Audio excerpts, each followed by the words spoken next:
Yo, kamusta po kayo? Welcome back to another episode po natin. Pasensya na wala tayong live ngayon kasi may pasok tayo. So, recorded lang muna tayo. But I just want to give you a bad news. Hindi ko alam kung ano nangyari dito kasi it happened. It was published March 6 and today is March 12 na. So, I'm not sure kung nasintensyahan na ba ito si Kabayan or hindi. Bago lahat, intro muna tayo.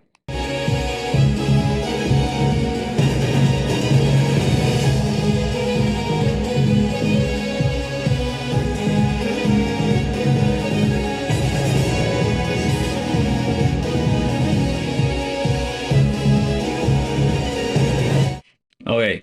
Kung sa Kuwait, mayroong batang namatay, allegedly pinatay daw ng kabayan, na isiniksik o nilagay sa washing machine, pinaikot, nalunod.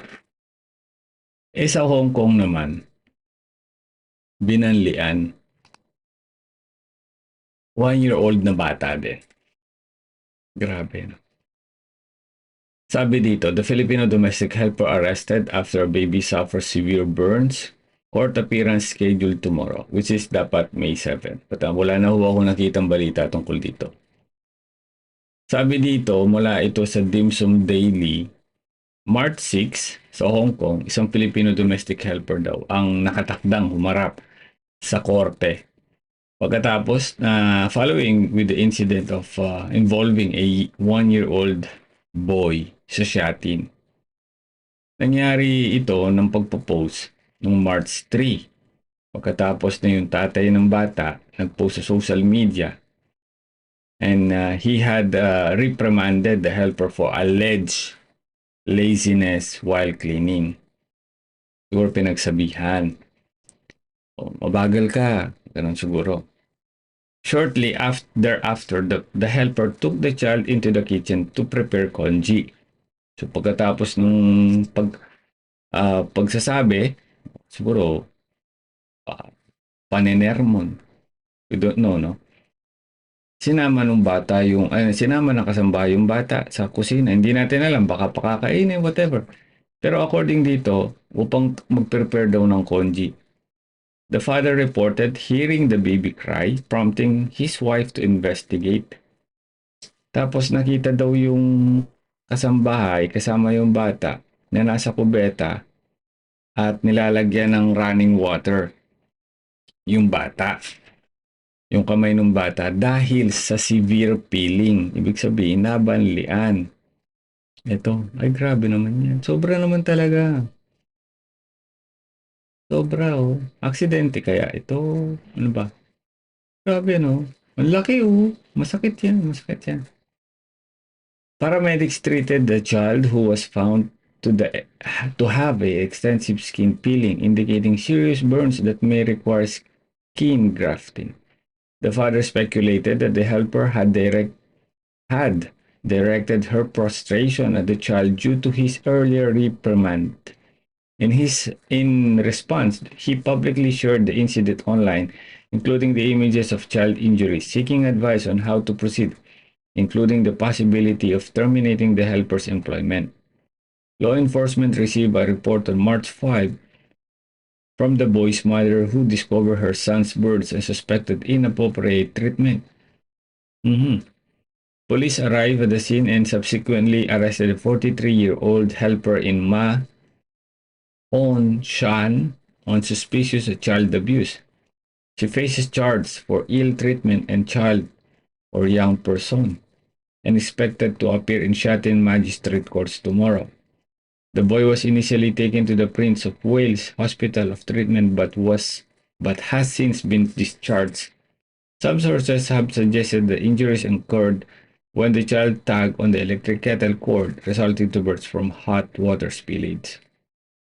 So yung mga nagsasabi naman, baka naman po yan na banlian ng tubig, may na tubig sa electric kettle na nasagi lang siguro kaya natapon yung tubig sa bata. Sabi ng iba. Speculated lang kasi dito rin yung tatay din nag-speculate lang din eh. Okay, wala ba silang CCTV? Labas silang CCTV, hindi natin malaman, no? Pero, kung titingnan mo yung ano, hindi gagawin ng sambahayan. Di ba? Hindi gagawin ng isang kasambahayan. Grabe, oh. I don't think so na gagawin ng isang kasambahayan. 43-year-old gagawin ng isang kasambahayan? That's impossible.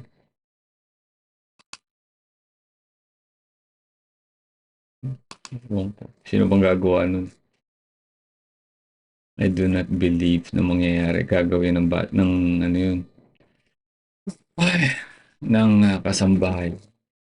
Hindi ko alam. Samantala, nabalitaan niyo na ba ito? Isang eroplano po. Ay, ako. From Chicago, papunta siya ng India. Ayan. 8 out of 12 toilets become blocked, forcing a plane with 300 passengers on board to U-turn halfway through a 13-hour flight. Nagbara po yung kubeta. Grabe, no? 13-hour flight from Chicago papunta ng New Delhi was forced to turn back after 5 hours when 8 of the 12 toilets on board become black. Some passengers, 300 passengers aboard with the Air India faced a nightmare journey when their plane had to head back to Chicago halfway through the flight, all because of the toilet disasters at 3,500 feet. Flight AI 126 or AL 126 took off from the Chicago International Airport at 10:59 a.m. on March 5, bound to Indira Gandhi International Airport in New Delhi. But after 5 grueling hours, the Boeing 777 was forced to reverse course and fly back to Chicago for another 5 hours thanks to catastrophic failure of the aircraft's laboratories. Ayun, no. Grabe, no. Ano to? Ano tong bumara na to? Tissue? Tissue ba yan? Plastic? Plastic. Seem to have been flushed down to the toilets which caused the blockage. Plastic. Oh my God. So ito yun. Napakalaki naman nun. Sinadya yan? Grabe, no? Upon landing back in Chicago, weary travelers were disembarked normally and provided the hotel accommodation according sa Air India. Alternative arrangements are being made to fly passengers to their destination. Adding the passengers were being offered full refunds or complimentary rescheduling, the company said in a statement. One of the customers said that they had booked the first class ticket for their cousin to fly for a wedding in India using their travel life miles with Avianca airliner. We're now in the midst of the customer service hell with Avianca Life Miles and Air India to figure out how to get refund the miles ticket. The frustrated client told View from the wing. Layo niyan, ano? Imagine mo, 13 hours, 5 oras na sa Himpapawid. Bumalik pa. Dahil dyan. Well, siguro, that's a serious. Probably, that is a serious. Ayun, laki oh. Pwede naman dapat. Ewan ko yung iba oh, kasi, pasensya na, no? Kahit yung mga Pilipino, ganyan po yung ginagawa. Yung mga tissue-tissue,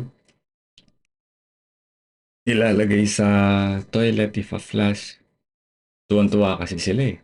Pag nilagay sa toilet bowl yung tissue, hihigupin niyan ganito. Di ba?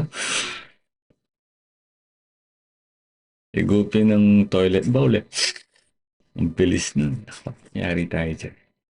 Anyway, that's so much for that's it for now, and we'll see you on the next episode po natin. Pasensya na po, wala tayong live stream ngayon. But just to have you some update, nag-record na lang tayo. God bless you. We'll see you on the next episode.